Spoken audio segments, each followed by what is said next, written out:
Guys, কেমন আছো তোমরা সবাই? আশা করছি সবাই ভালো আছো, সুস্থ আছো। তোমাদের ভালোবাসা, ঈশ্বর আশীর্বাদে আমরাও সবাই বেশ ভালো আছি। আজকে একটা বিশেষ দিন, জানো তো? আজকে আমার বরমশাইয়ের জন্মদিন। তো সকাল থেকে উইশ টুইশ কিছুই করিনি। সে হয়তো ভাবছিল আমি তার জন্য কিছু করব না, তো এটা একটা সারপ্রাইজের মতো ছিল বলতে পারো। তো যাই হোক, এখন সন্ধ্যেবেলা রেডি হয়ে গেছি। আর আমার পুচকু সোনাই কেমন রেডি হয়েছে চলো তোমাদেরকে একবার দেখাই। এই দেখো দেখো দেখো সোনাই, দেখো পুচকু সোনাই পুরো রেড রেড পরেছে। সোনাইয়ের বাবাও রেড, ছেলে আর বাবা দুজনেই রেড রেড পরেছে। এই দেখো,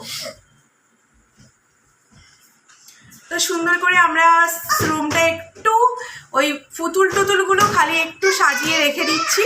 তেমনি কিছু করব না। সোনাইয়ের বাবার শরীরটা ভালো না, জ্বর হয়েছে, ঠান্ডা লেগে গেছে। আর এদিকে তো বিছনাপত্রগুলো রয়েছে। তো চলো কেকটা নিয়ে আসি। শাশুড়ি মা চলে যাবার পর থেকে সোনাইয়ের বাবার জন্মদিনের দিন সকাল থেকেই মনটা ভীষণ খারাপ থাকে। এইবারে ভেবেছিলাম কিছুই করব না, যখনই বলি কিছু করব তখনই ও বলে না না আমার বার্থডেতে কিছু করতে হবে না। কিন্তু আমি মনে করি যে যদি আমাদের ভালোবাসার মানুষগুলোর জন্মদিন বা তাদের স্পেশাল দিনগুলো একটু আমরা স্পেশাল করে দিই, তাহলে তাদেরও ভালো লাগে আর নিজেদের লাইফের মধ্যেও একটু চেঞ্জেস আসে।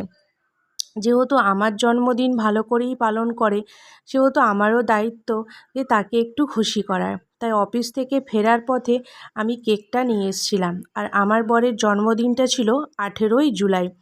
সেই দিন আর কার কার জন্মদিন ছিল, তোমরা যারা আমার ভিডিও দেখছো তোমাদের মধ্যে যদি কেউ হয়ে থাকে তাহলে অবশ্যই কিন্তু আমাকে কমেন্টে লিখো।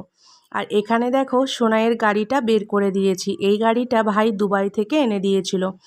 একদিন বের করাতেই সোনাই গাড়ির চাকা টাকা সব ভেঙে দিয়েছি। খুব সুন্দর একটা গাড়ি ছিল। এই গাড়িটাতে এই আলাদা করে ওই ইয়েটা চালালে, স্পিড বাড়ালে গাড়িটা চলতো বেশ ভালো। কিন্তু কি করব, সোনাই তো ভেঙে দিয়েছে। ওরই খেলার জিনিস, ভাঙবে রাখবে এটাই তো করবে বলো। আর এখানে দেখো সোনাই বাবার সাথে দুষ্টুমি করছে।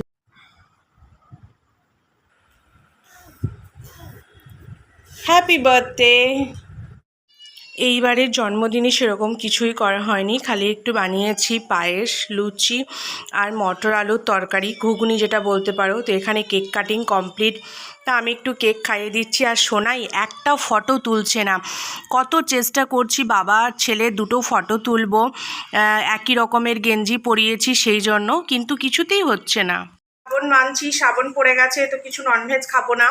আর তাছাড়া আজকে হচ্ছে তোমার বৃহস্পতিবার। তো বৃহস্পতিবার দিন পেঁয়াজ রসুনটাও খাই না। তো সেই জন্য শুধুমাত্র মানে ঘরোয়াভাবেই বানিয়েছি। সোনার বাবার শরীর ভালো থাকলে, অন্য কোনো দিন থাকলে তাহলে হয়তো বাইরে খেতে যেতাম, যেটা আমরা বরাবর যাই। হ্যাঁ আসছি, কিন্তু আজকে মানে ওর শরীরটা ভালো না, সেরকম দিনও পড়েনি।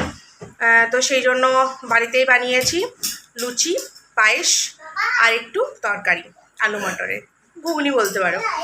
তো এটাই রাত্রেবেলা খাওয়া দাওয়া হবে। বা সেইটুকুই নর্মাল সেলিব্রেশন। ভালোবাসার মানুষ ভালো থাক, সুস্থ থাক। সেলিব্রেশন ছোট বড় কিছু এসে যায় না। এটাই ভগবানের কাছে আশীর্বাদ মানে চাই, যে সবসময় যেন আমরা ভালো থাকতে পারি, সুস্থ থাকতে পারি। তো ঠিক আছে, চলো এই ভিডিওটা এখানেই আমি স্টপ করছি। কালকে থেকে আবার কন্টিনিউ করব।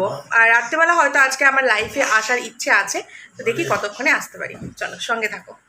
আর এখানে সোনাই দুষ্টুমি করছে দেখো।